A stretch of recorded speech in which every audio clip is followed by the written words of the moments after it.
How are you doing today, Miss Norma? I'm okay. My hip just hurts so bad, and my back is just really aching right now. It's really bad. I'm so sorry to hear that. Okay. How are you guys doing today?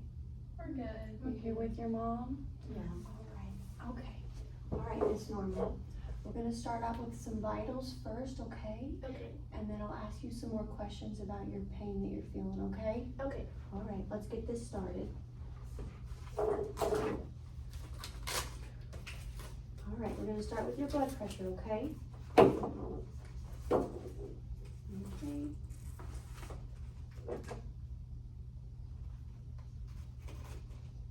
Mhm.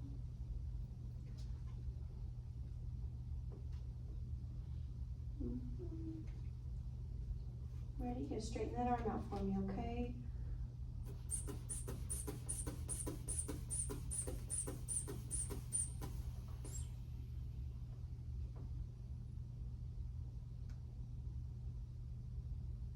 Alrighty. Okay.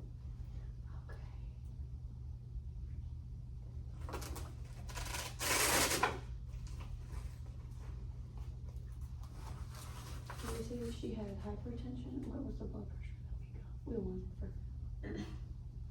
Oh, it was 138/90, okay. Alrighty, I'm just gonna take a quick listen to you too, okay? Okay.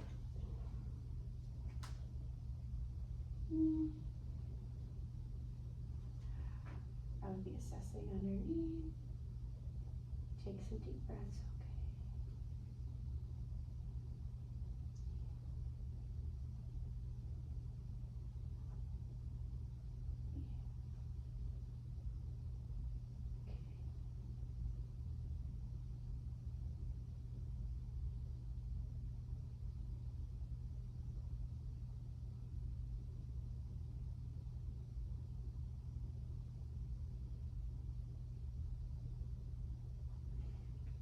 Alright, is it okay if I just look at your sacrum that you're saying that has some pain? Sure, I'll try. We'll try, okay. Oh boy. See, it's just right here on my back. Oh, It just right there. hurts Oh, so yeah. bad. Oh yeah, I see that, okay. Yeah. I'm just gonna feel your pulse really fast, okay?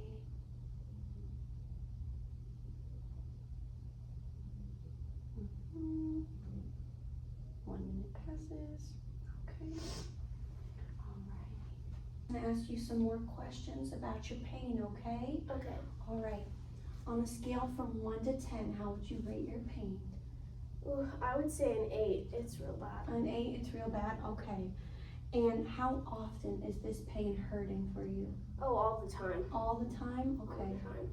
Can you be a little bit more specific? When did this pain start? Oh, about 6 months ago, right? About 6 months, guys? Okay. Alrighty. And how does this pain feel? The quality of this pain? Is it dull? Is it sharp? Aching? How does it feel? Oh, definitely aching. Aching? It's bad aching pain. Alright, bad aching pain, okay. And have you done anything that makes this pain feel better? Any medications? Any movement? Well, sleep usually makes it feel better, but I just can't rest right now. Oh. The pain is so bad. The pain hurts so bad that you can't fall asleep? No. Okay. So you usually are able to sleep away this pain or sleep off, go to sleep when this pain hurts. Okay. Yeah. All right. And what makes this pain feel worse? Oh, moving around. I feel like I'm tossing and turning in bed. I just can't get comfortable. You just can't get comfortable? Okay. No. Okay. Are we taking any medications? Just Tylenol, right? Just Yeah. Tylenol? Just Tylenol. Okay. We're just taking some Tylenol. Okay. And have you ever taken any other pain medications before? Well, I did have a surgery a while back at this hospital, and they gave me some morphine for it, and that pain just went right away. Oh, so you have taken some morphine before? Oh yeah. Okay. Yeah. Did this morphine help your pain? Oh yeah. Yeah, my pain went away after that. Yeah, it definitely helped your pain. Okay, that's good. Did you experience any side effects of this morphine? Did you have any trouble breathing? Did you feel really sleepy? No, I didn't have any of that. No. No. None of the side effects? No. Okay.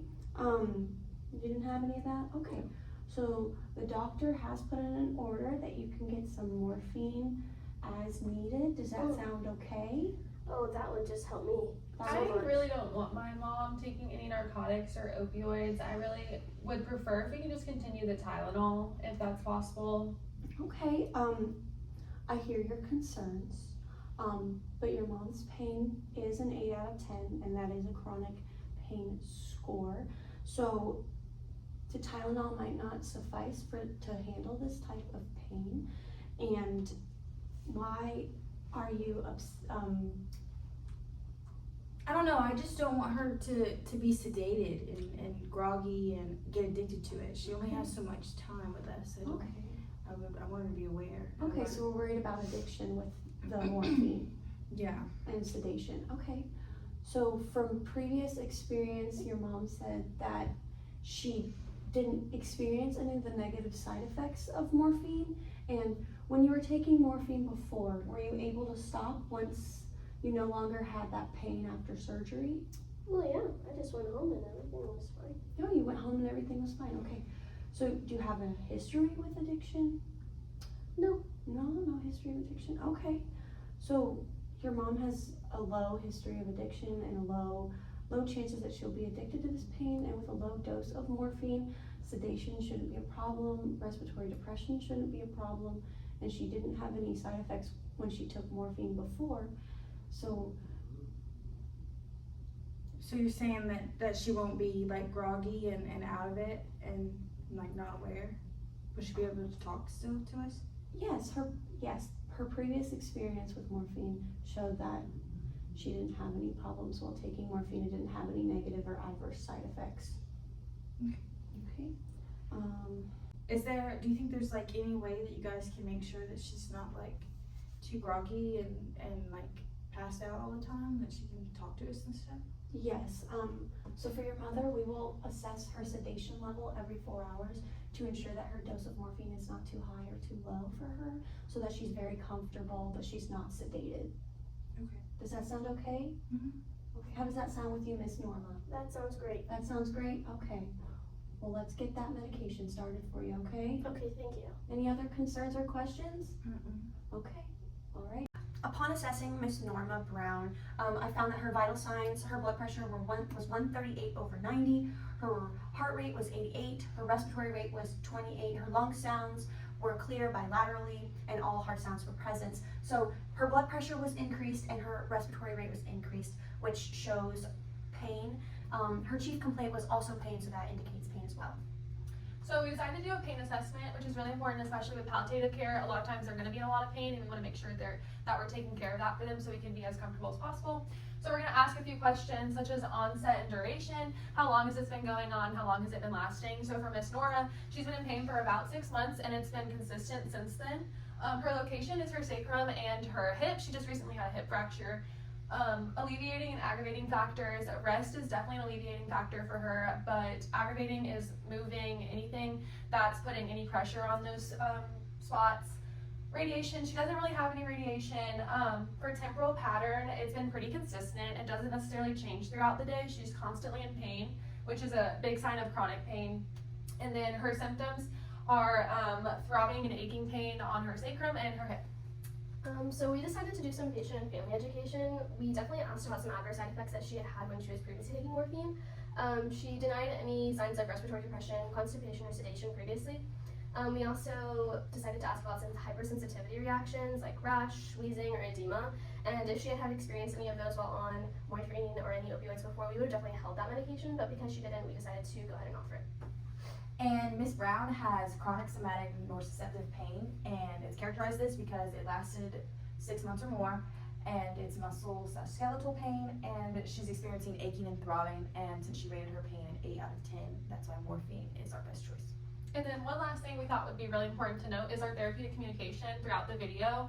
It's really essential to use therapeutic communication, especially in palliative care, because the big part of palliative care is making sure our patient and their family is comfortable and accepting that they're very close to the end of their life. So we use things such as getting on their level, talking with a soft, calming voice, asking a lot of questions, not being judgmental about their questions, and being willing to do a lot of patient education and family education to ensure they know what's going on and that they're comfortable with the situation.